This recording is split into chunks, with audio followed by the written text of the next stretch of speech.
السلام عليكم ورحمة الله وبركاته. ازيكم حبايبي؟ يا رب تكونوا بخير وبصحة. في الفيديو ده بقى باقدّم لكم القرنبيط بطريقتي من غير بيض طبعًا، وطبعًا نظرًا للظروف الاقتصادية بتاعة البيض دي، فإحنا اللي إيه، قُلنا نعمله النهارده من غير بيض ونوريه لكم، وهو والله من غير بيض جميل أجمل برضه من بالبيض. معاكم القرنبيطة شارياها ديّة من السوق، منقياها بالشكل ده، بتنقيها طبعًا ما تكونش مفرّغة، ما تكونش مهوية أو كده، بالشكل ده. هابدأ معاكم، باقطّع الأخضر اللي فيها ده كلّه، وبانضّفها لو فيها أي حاجة، وباغسلها كويس جدًا. بدأنا كده معاكم غسلناها وهنقطّعها، طبعًا أنا باقطّعها قبل ما أغسلها، الفروع بتاعتها كده عشان تنضف من جوّه، لو فيها أي حاجة تطلع ما تبقاش إيه، مكتومة عليها يعني، لازم أغسلها كويس. غسلتها طبعًا كويس تحت الحنفية وشطفتها وصفّيتها وغليت مَيّة. بدأت المَيّة قبل ما تغلي حطيت معلقة كمون، معلقة ملح صغيّرة بس مليانة، معاكم زي ما أنتم شايفين بالشكل كده. بدأت كده خلاص المَيّة غليت معايا، غسلت الكرنبة بتاعتي قطّعتها، وطبعًا باقطّعها زي الكرنبة الليفتة زي القرنبيطة زي الكرنبة كده، باقطّعها كده داير من النُص، وبابدأ بقى هي بتطلع لوحدها فروعها بإيديّا من نفس المنظر ده كده، أقطّعها بإيدي، وهابدأ إيه، طبعًا إيه، كل ده عشان أغسلها وهي إيه، متفرّغة. شايفين زي ما أنتم شايفين كده، على ما المَيّة تغلي أكون شطفتها طبعًا وصفّيتها. شايفين حبايبي منظرها؟ غسلناها كده، هنبدأ نحطها في المَيّة السخنة اللي بتغلي، تاخد بتاع 10 دقايق ربع ساعة، وبدأت تطلع تستوي، استوت معايا وخلاص اتسلقت. شطفتها بمَيّة ساقعة وسِبتها تبرد على أمّا أحضّر معاكم المقادير اللي أنا إيه، هاتبّلها بيها، التتبيلة بتاعتها.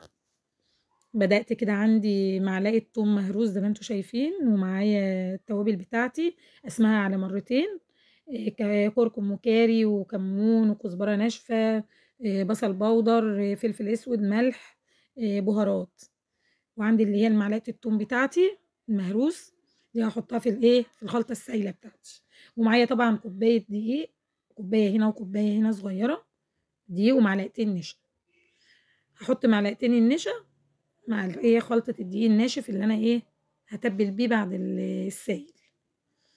خلاص كده هنبدأ نحط التتبيلة بتاعتنا على الدقيق الناشف وعلى الدقيق اللي إحنا هنعمله سايل، تمام.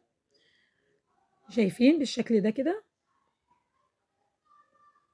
كركم، كاري، بابريكا، فلفل أسود، كمون، كزبرة ناشفة، بهارات، ملح. قلّبنا، بدأت خلاص كده دي اللي هازوّدها دي الخلطة الناشفة بتاعتي، اللي أنا إيه، هاتبّل فيها وأحط في الزيت. هابدأ أحط الكمون مع الخلطة اللي هي إيه، هتبقى فيها مَيّة أو سايلة. بدأنا حطينا التوم المهروس، معلقة يا دوبك، والنشا مع الناشفة الجافة، وعندِك هنا كده هنقلّب. بدأت كده قلّبنا المَيّة بناخد واحدة، واحدة، عشان أنا عايزة قوامها زي قوامة الكيكة كده وإحنا بنعملها، تبقى ماسكة نفسها ولا هي سايلة أوي ولا ماسكة برضه زيادة عن اللزوم. بدأنا كده، شايفين لونها؟ ولا تقولي بيض بقى ولا أي حاجة، وحاجة اقتصادية كده وموفّرة وسهلة. معانا معلقة البيكنج باودر دي اللي هتخلّيها إيه، هتدّينا إيه، نتيجة البيض بالضبط. بعد ما خلاص قلّبناها كويس وخدت القوام ده، شايفين القوام؟ هنبدأ بقى ننزل بالقرنبيط، حاطين الزيت على النار، حاطين في طاسة الزيت على النار يا دوبك. هنبدأ بقى ننزل بالقرنبيط بتاعنا، قطّعته زهرات كده بالشكل ده. هابدأ أحط عليه الخلطة السايلة بتاعتي. طبعًا عملت ده ما حطيتش لسه الخضرة اللي أنا مقطّعة، أنا واخدة أوراق الخضرة، كام ورقة كده ومقطّعاهم كُرات صغنونة خالص، دي عشان عندي ما بيحبوش بالخضرة، فأنا هاعمل ده جزء كده وجزء كده، ده اللي هو الجزء اللي من غير خضرة. هاحطه برضه في الآخر مع القرنبيط عادي، بس أنا إيه، باحط برضه اللي بالخضرة، باعمل ده وده مع بعض.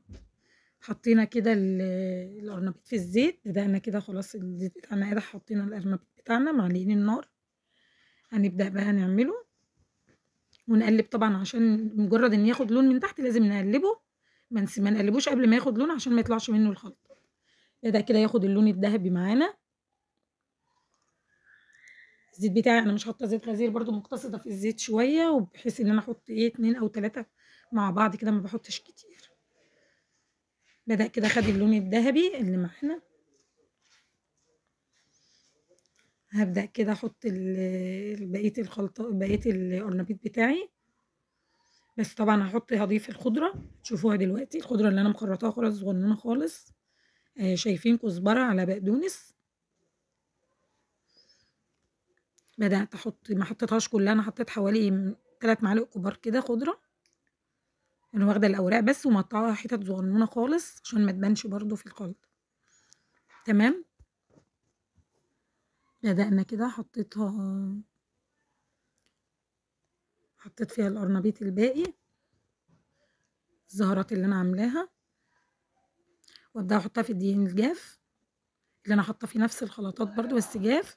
هابدأ بقى أحطها في الزيت تاني،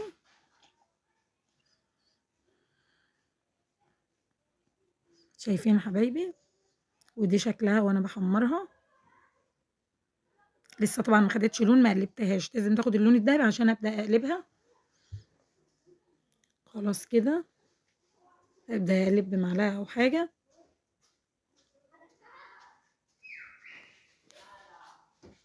تمام.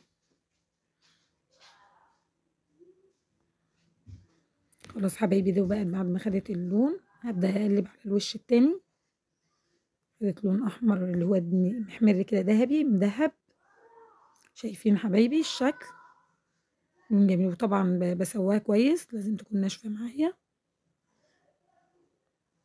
هو ده طبعًا أحسن من البيض بكتير واقتصادي وسهل، بس أنا طبعًا ما بافضّلش الطريقة دي عشان الزيوت طبعًا ما بتبقاش صحية، وأنا هاعمل لكم بطرق تانية، بس أنا باعملها لحبايبي اللي عايزين يجربوها يعني. شايفين حبايبي بعد ما خرجت حاجة كده تشرّف وجميلة ولونها جميل مع شوية الخضرة اللي عليها دول حاجة إيه، عظمة يعني. جربوه يا حبايبي، ممكن جنب مكرونة، ممكن جنب رز، جنب بتنجان،